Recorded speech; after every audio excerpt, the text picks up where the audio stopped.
우리 같이 한 목소리로 함께 읽겠습니다. 구약성경 790쪽입니다. 만일 남종이나 여종이 나와 더불어 쟁론할 때에 내가 그의 권리를 저버렸다면 하나님이 일어나실 때에 내가 어떻게 하겠느냐? 하나님이 심판하실 때에 내가 무엇이라 대답하겠느냐? 나를 태 속에 만드신 이가 그도 만들지 아니하셨느냐? 우리를 뱃속에 지으신 이가 한 분이 아니시냐? 아멘. 시비거리가 생길 때라는 제목으로 말씀의 은혜를 나누고자 합니다. 31장에 있는 내용들은 하나님 나라를 향해서 가고 있는 첫째 부활의 소망을 가지고 살아가는 성도들이 살고 있는 이 세상에 대한 이야기, 그리고 이 세상에서 살아가는 우리들의 도덕과 윤리, 법과 관습, 그 시대, 그 민족에 속해 있는 그러한 법들과 이런 규칙들을 지키며 살아가는 것이 종말론적으로 어떤 의미가 있는가 하는 것을 깨닫게 된 욥의 그 깨달음을 기록하고 있습니다. 이제 13절의 내용은 남종과 여종이 나와 더불어 쟁론할 때, 여기서 이제 쟁론하다라고 하는 것은 말싸움이거든요. 쟁론이라고 번역한 리브라고 하는 말이 이제 다툼을 의미하는데, 이 다툼은 논쟁을 의미하고, 논쟁이라고 하는 것은 생각과 기준이 다르기 때문에 생기는 것이죠. 그러니까 다른 이들과 논쟁할 때, 그런데 사실 이게 말이 안 됩니다. 고대 신분 사회에서 주인이 종과 다툴 수 있겠습니까? 우리들은 이게 그렇게 별스럽지 않게 느껴지는 말입니다만, 신분 사회에 살아가던 사람이 이 글을 읽으면 이거는 뭐 말도 안 되는 이야기거든요. 남종이나 여종이 나와, 여기서 나는 주인된 나죠. 그러니까 주인과 종이 다툰다? 이런 일은 있을 수가 없습니다.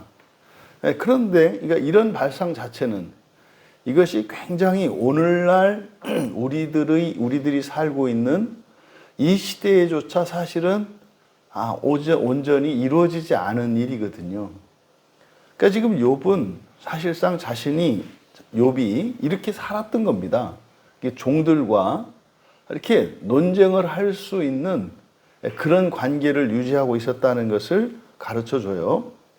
그러니까 그런 때에 내가 이런 종들과 쟁론을 할 때 그의 권리를 저버렸다면, 여기서 권리라고 이제 번역한 말이 미슈파트입니다. 그러니까 이 미슈파트는 성경에서 공의라고 주로 번역되어 있고, 또 재판이라는 의미도 있죠.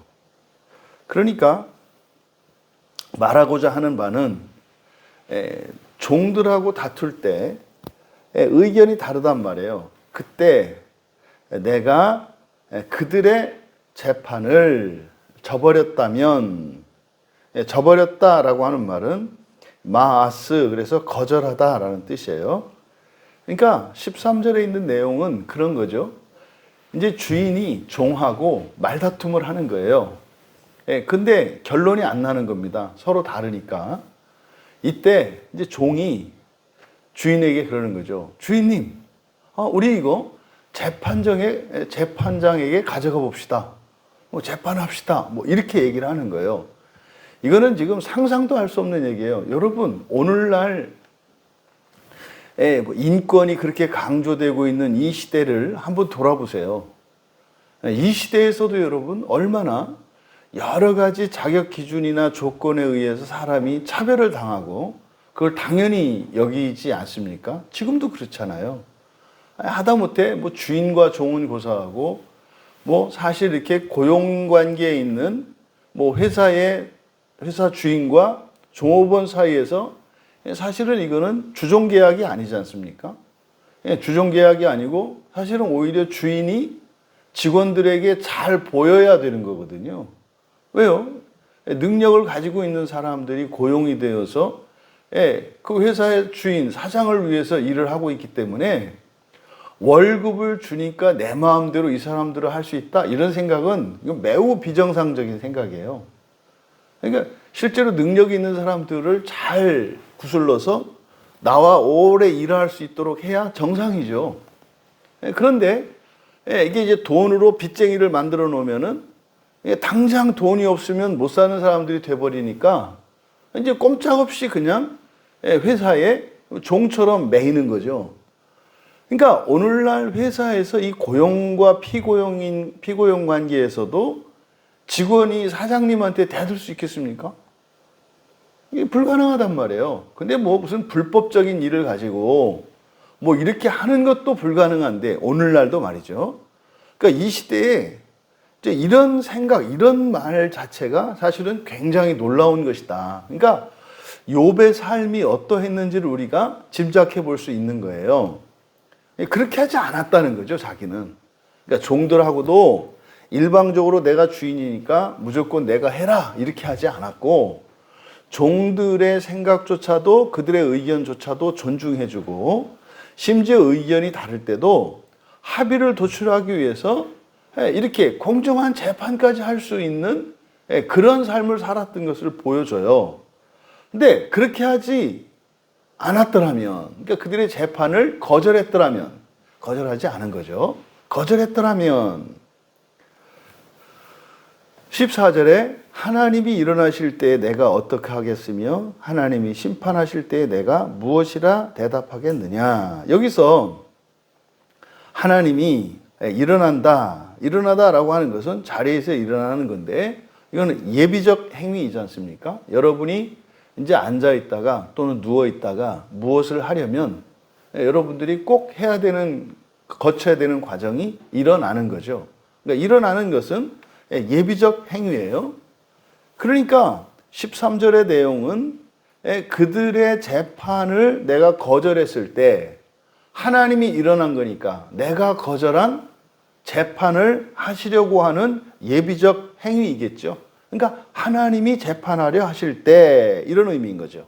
하나님이 일어나실 때라는 것은 그때 내가 어떻게 하겠느냐라고 번역되어 있습니다만, 정확히 번역을 하면 내가 무엇을 하겠느냐, 이렇게 된 겁니다. 내가 무엇을 하겠느냐.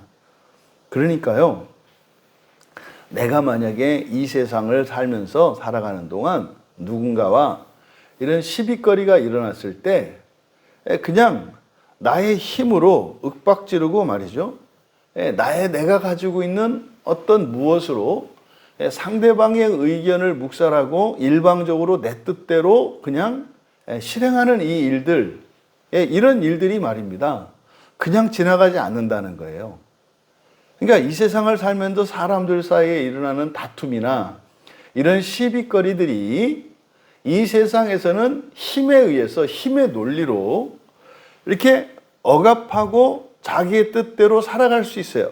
그러니까 악한 사람들이 선한 사람들을 억누르고 악한 자신의 뜻을 펼치면서 살아갈 수 있어요. 그러면 이 세상 살아가는 동안은 마치 내 뜻대로 되는 것 같고 내 천하가 된 것 같지만 그것으로 끝나는 게 아니라는 거예요. 반드시 모든 일들에 대한 시시비비는 누가 하실 거다? 하나님이 반드시 가리실 거다라는 거예요. 그날이 온다는 거예요. 그러니까 여기서 욥이 이야기하고자 하는 바, 하나님이 하시기 전에 자신이 시시비비를 가리라는 거죠. 이어지는 내용을 보십시오. 하나님이 심판하실 때, 이때 심판하다라고 번역한 말은 파카드인데, 이 파카드는 방문하다라는 뜻이에요. 이게 이제 민수기에서 계수하다로 사용되어서 잘못 번역된 말이라고 그랬어요. 이 파카드가 방문하다. 그러니까 방문하는 건 뭐겠습니까? 일어나서 시시비비가 잘못 가려졌어요. 그러니까 하나님이 그것을 바로잡으려고 일어나셔서 방문하셨어요. 그러니까 심판하시려고 하는 거죠. 그러니까 이것을 심판하다라고 번역을 한 거예요. 하나님이 방문하셨을 때 내가 무엇이라 대답하겠느냐. 이때 대답하다라고 하는 말 밑줄 치시고, 대답하다가 아니고 이건 슈브입니다. 슈브가 구약 성경에 회개하다, 돌이키다라는 뜻이거든요. 그러니까 내가 무엇이라 대답하겠느냐 이렇게 번역을 했습니다만 직역하면 내가 그를 어떻게 돌이키겠느냐 이 말이에요. 그러니까 돌이킬 수 없다는 거예요. 그러니까 하나님이 찾아오셔서 심판하실 때 이거는 지금 종말의 심판을 염두에 두고 있죠. 여러분 살아가는 동안은 말입니다. 우리가 죄가 있으면 죄를 없앨 수 있는 방법이 있잖아요. 내가 죄를 졌을 때는 회개하면 되고요. 또 다른 사람이 나에게 잘못했을 때는 용서하면 되잖아요. 그러니까 죄를 없앨 수가 있어요. 이 세상에 살아있는 동안은. 사실은 우리가 살아있는 가장 큰 유익이 뭐냐라고 하면 죄를 없앨 수 있는 거예요. 죄를 없앨 수 있는 이 일보다 더 가치 있고 중요한 일은 없어요. 근데 죽으면 말입니다. 그게 안 돼요. 그때는 어떻게 돌이키고 이런 게 없는 겁니다. 그냥 어떻게 심판을 받아야 하는 거예요. 그때는 돌이킬 수 없다. 그러니까 여러분, 사는 동안 우리가 첫째 목표로 두어야 할 것은 죽어서 심판받지 않는 것이요. 두 번째로 죽어서 꼭 심판을 받아야 되겠다면 최대한 이게 돌이킬 것이 없도록 노력을 하면서 살아가는 것이 좋다. 그러니까 최선은 뭐예요? 사실은 예수님을 믿고요. 성경을 믿고요. 성경 붙들고 살아가면은 심판을 받지 않는 삶이에요. 그러니까요. 성경 말씀대로 읽고 배우고 그것을 따라 살려고 몸부림치고 하나님께 은혜를 구하고 성경의 모든 말씀은 내 생각보다 절대적으로 옳다. 이게 진리다. 그렇게 믿고 말이죠. 근데 안 믿어져. 그러니까 안 믿어져서 괴로워하면서 말이죠. 하나님 믿어지지가 않아요. 암만 생각해도 하나님 말씀은 옛날 구식 같고 내 말이 신식 같고 이게 맞는 것 같아요. 근데 하나님 말씀이 맞으니까 내 생각 좀 고쳐주세요.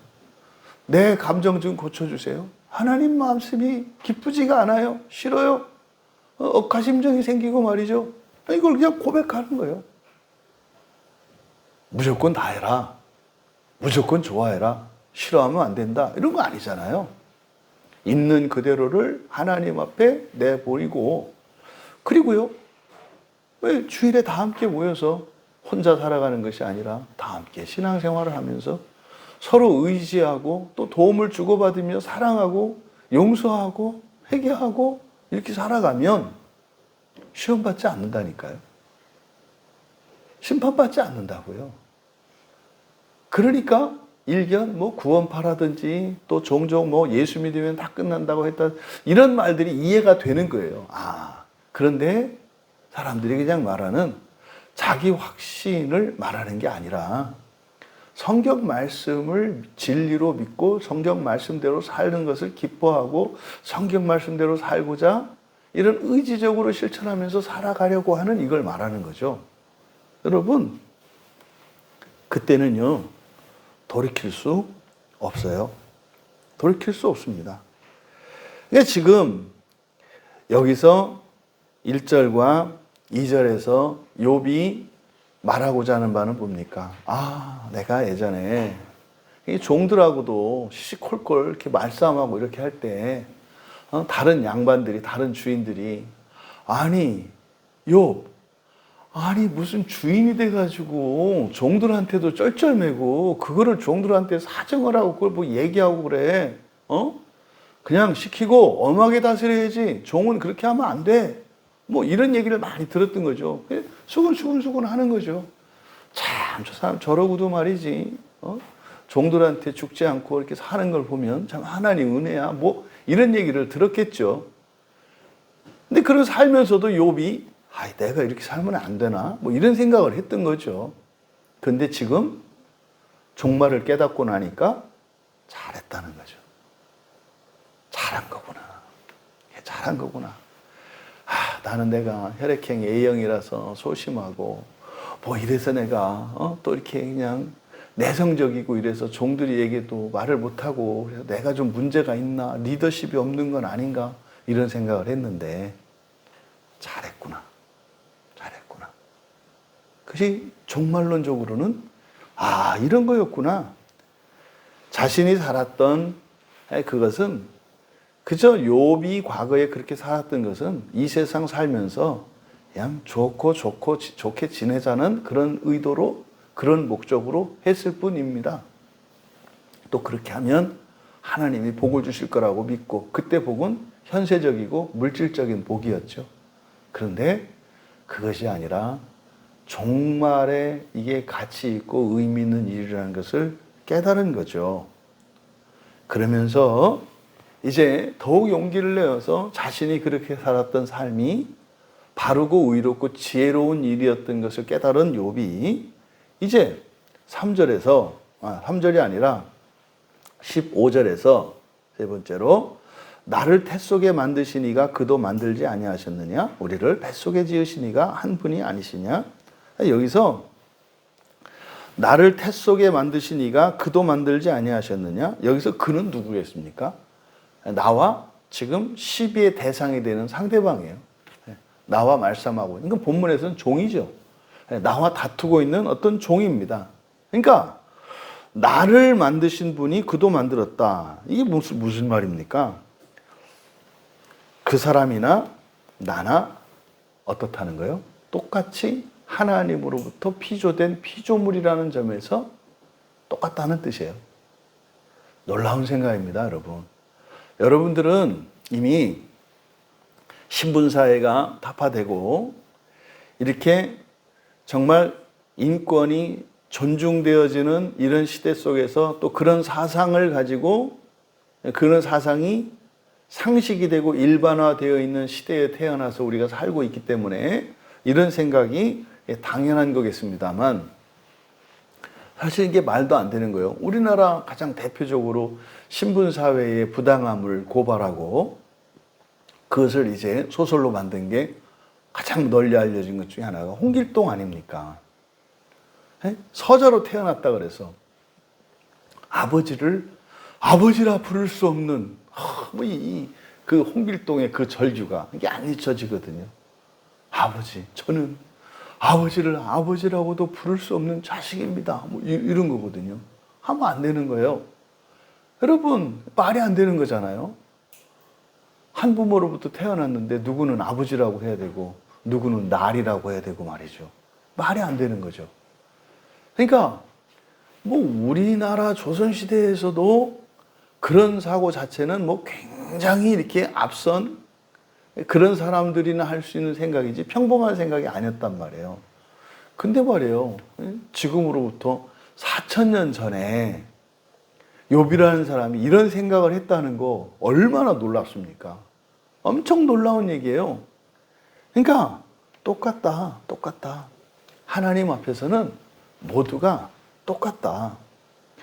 그러면 결국은요, 그 사람이나 나나 사회적으로 현재적으로 욥이 살고 있던 그 시대적으로는 하늘과 땅 차이죠. 종은 사람이 아니지 않습니까? 이때 당시에 그냥 소유물이에요. 소유물. 그럼 소유물인 종과 그것의 주인이 어떻게 똑같다는 생각을 해요? 근데요, 하나님 앞에서 똑같다는 생각을 욥이 한 거예요. 이거는요, 사람이 가질 수 있는 생각이 아니죠. 하나님께서 욥에게 주신 특별한 깨달음이죠. 이것이 사실은 우리 안에 계신 성령으로부터 말미암는 이런 지혜인 거죠. 여러분, 동서고금을 막론하고 어느 시대나 어느 민족 가운데 이런 뛰어난 현자들이나 이런 철학자들, 놀라운 성인들이 있습니다. 그 사람들이 사람들로부터 존경을 받잖아요. 그런 생각들이 어디에서 왔겠어요? 사람들이 이해할 수 없는 그 천재적인, 더더군다나 이렇게 인간적으로는 도저히 상상해낼 수 없는 이런 지혜들이 어디서 오겠어요? 성령께서 우리에게 주신 거죠. 그러니까 욥은요, 오늘 우리들의 이제 그 구원의 지식을 가지고 보면 욥은 거듭난 사람임에 틀림이 없는 거예요. 그러지 않고 어떻게 이런 생각을 해요? 근데요, 사실은 욥이 그전에는 몰랐죠. 자기가 거듭난 사람인지 몰랐던 거죠. 근데요, 종말의 계시를 알고 나니까 이제 깨닫는 거죠. 이게 꼭 마치 그 니고데모와 예수님의 만남 같지 않습니까? 니고데모 얘기를 들으시고 예수님이, 야, 너 거듭났구나. 이게 뭔 말이세요? 뭐 이런 거죠. 욥도 지금, 욥이 가지고 있는 생각은 정말 놀라운 생각이다. 그러면은요, 우리를, 여기서 우리 동그라미 치세요. 아니, 어떻게 종과 주인이 우리라고 해요? 여러분, 우리는요, 너와 나의 복수형인데 너와 내가 등가여야 되는 거예요. 그러니까 주인과 주인끼리 있을 때 우리가 되는 거지, 주인과 종이 있는데 우리는 될 수 없는 거예요. 이게 오늘날은 좀 이게 헷갈려요, 사실은. 오늘날 애완동물을 키울 때 이렇게 해가지고 이제 예를 들어서 내가 키우는 애완동물을 데리고 이제 누구 집을 가. 글쎄, 어디쯤 왔어? 누구랑 와? 그래서 나 누구 데리고 가. 그래? 그래서 무슨 우리라고 부르잖아요. 나와 동물을 같이 우리라고 부르잖아요. 근데 사실은 그 맞지 않는 거예요. 그럴 수가 없는 거예요. 우리라고 하는 것은 등가에 같은 그것을 둘 이상일 때, 복수일 때 우리라고 하는 거죠. 여러분이 스마트폰 들고 가면서 우리라고 하나요? 그거 말도 안 되는 거죠. 그냥 나죠, 나. 내가 가는데 내가 이걸 가지고 가, 데리고 가, 이런 거지 우리라는 말을 쓰면 안 되는 거예요.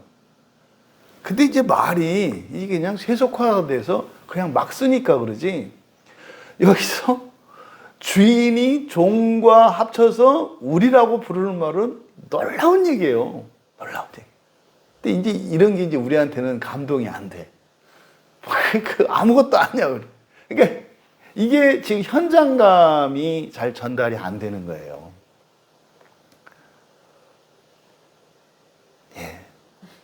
놀라운 말이다. 우리라고 말하는 것이. 그래서 우리를 뱃속에 지으신 분이 한 분이 아니시냐?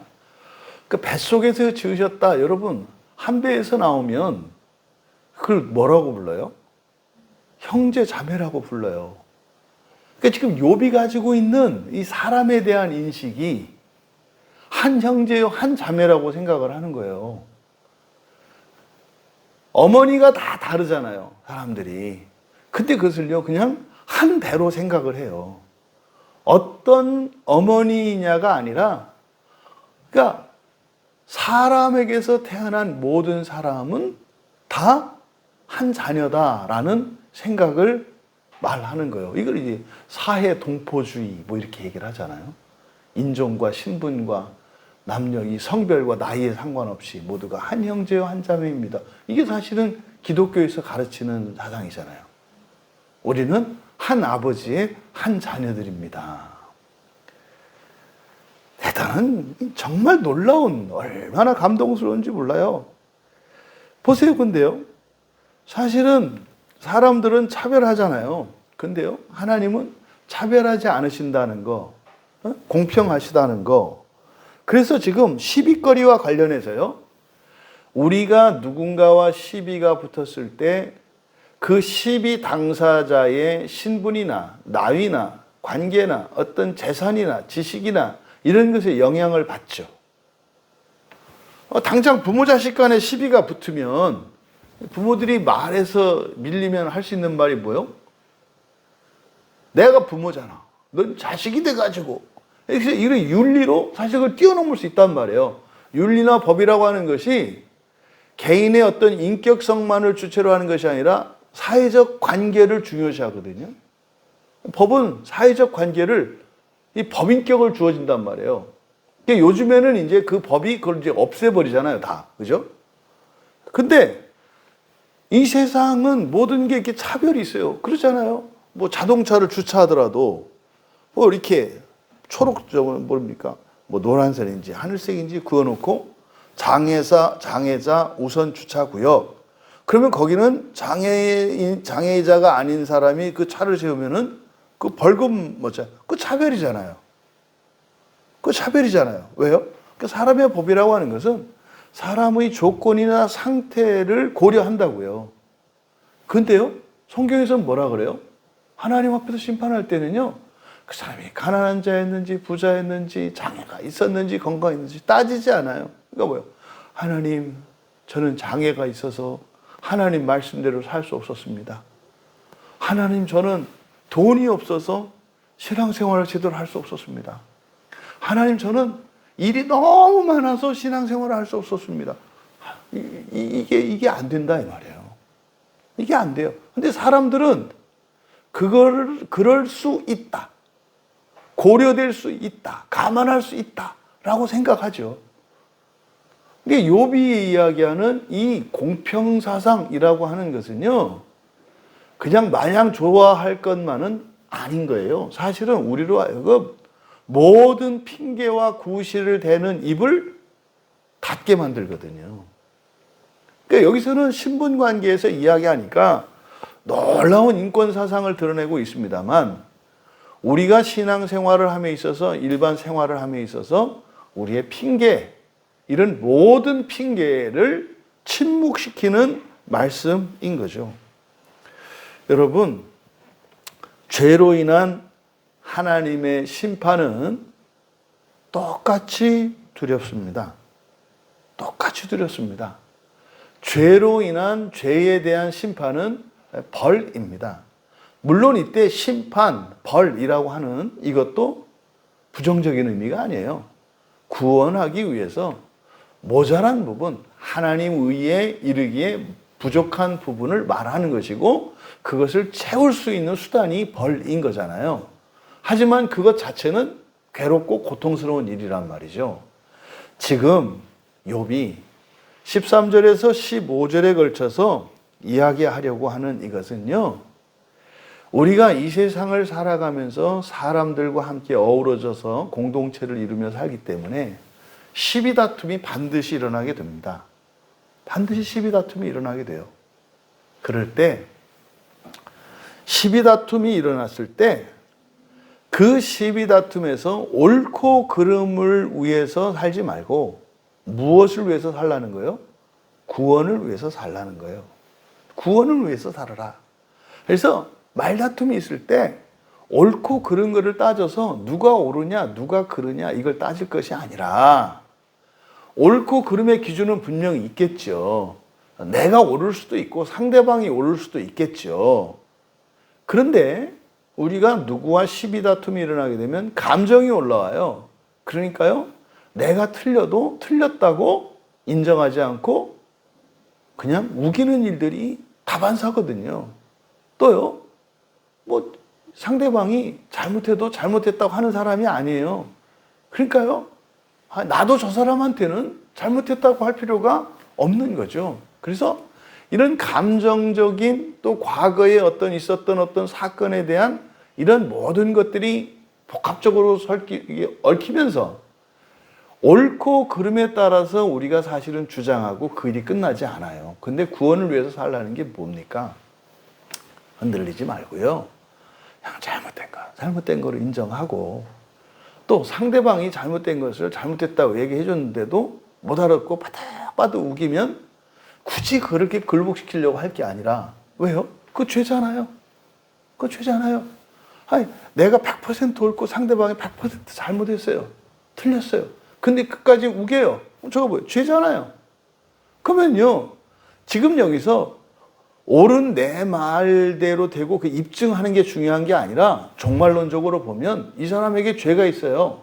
그럼 이 사람은요, 하나님의 심판을 받아야 될 사람이에요. 그럼 내비두면 어떻게 되겠습니까? 어떻게 해서든지 내가 힘으로 윽박지르고 굴복시킬 수 있겠죠. 근데 저 사람이 그 죄가 남아있어요. 이 사람은 나중에 종말에 심판받을 거 아니겠어요? 여러분, 내 구원을 위해서 살아가는 것은 모두 다 동의를 해요. 그런데 상대방의 구원을 위해서 살아간다는 일이, 이게 참 동의하기가 어려워요. 이게 사랑이거든요. 그런 순간에도 상대방의 구원을 위해서 살아라. 나의 구원을 위해야 되겠습니다만, 나의 구원을 위해서 살아가야 되겠습니다만 또한 동시에 어떻게 해라? 상대방의 구원을 위해서도 살아가라. 왜 그래요? 예수님을 보세요. 하나님이 하나님을 구원하시려고 이 땅에 오신 것이 아니라 죄 있는 나, 말도 안 되는 것을 가지고 하나님한테 우기고 들이대는 나를 구원하기 위해 오셨잖아요. 근데 어떤 방식으로 구원하셨어요? 져주시고 용서하셨잖아요. 그러니까요, 나의 구원뿐만 아니라 상대방의 구원을 위해서 살아가라고 하는 이 말씀은 바로 그렇게 시비 다툼이 일어났을 때 내가 절대적으로 옳고 상대방이 절대적으로 틀렸다 할지라도 어떻게 하라는 거예요?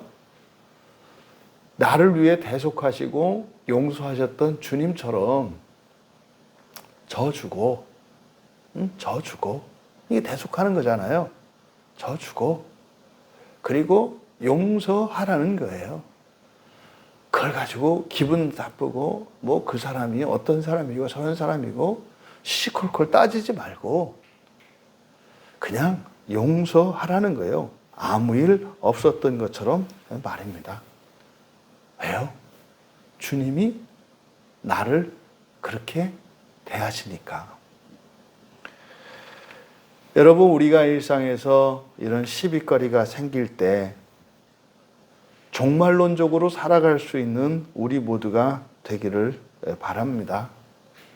현실적으로, 인간적으로 그것을 바로잡으려 하거나 나의 억울함과 나의 옳음을 막 주장하거나 드러내려 할 것이 아니라 죄를 없애기 위해서, 죄를 없애기 위해서, 그것이 나의 죄뿐만 아니라 상대방의 죄까지도 죄를 없애기 위해 살아가는, 그래서 모든 시비거리 때 죄를 없애기 위해서 살아갈 수 있는 사람이 되겠다, 신자가 되겠다 결단할 때, 여러분이 지금까지 살면서 이런 크고 작은 시비거리로 인해서 여러분이 입었던 마음의 상처들, 이 감정의 썩은 찌꺼기들, 그 모든 것들이 오히려 사랑으로 바뀔 줄 믿습니다. 그렇게 구원을 위해서, 하나님 나라를 위해서 살아가는 거룩한 자들로, 정말 이 세상을 위해 살아가는 사람들과 구별되는 우리 모두이기를 주님의 이름으로 축원합니다. 존귀하신 하나님, 두 발을 땅에 딛고 살고 있지만 저희들의 마음과 저희들의 소망이 하나님의 그 나라에 있음을 고백합니다. 두 발을 딛고 있는 이 땅을 위해서 살아가는 인생이 아니라 이 세상의 인생으로 하나님 나라의 그 완전한 삶을 위해 살아가는 저희들 되게 하옵소서. 저희들의 생각과 힘과 능력으로는 절대로 불가능한 일인 줄 믿습니다. 하지만 소망을 잃어버리지 않게 하시고 하나님의 은혜를 구하며 이 세상 사람들로부터 구별되는 거룩한 자들로 모든 시비 다툼 속에서도 종말의 구원을 위하여 살아가는 거룩한 주의 성도들 다 되게 하옵소서. 감사하며 예수님의 이름으로 기도하옵나이다.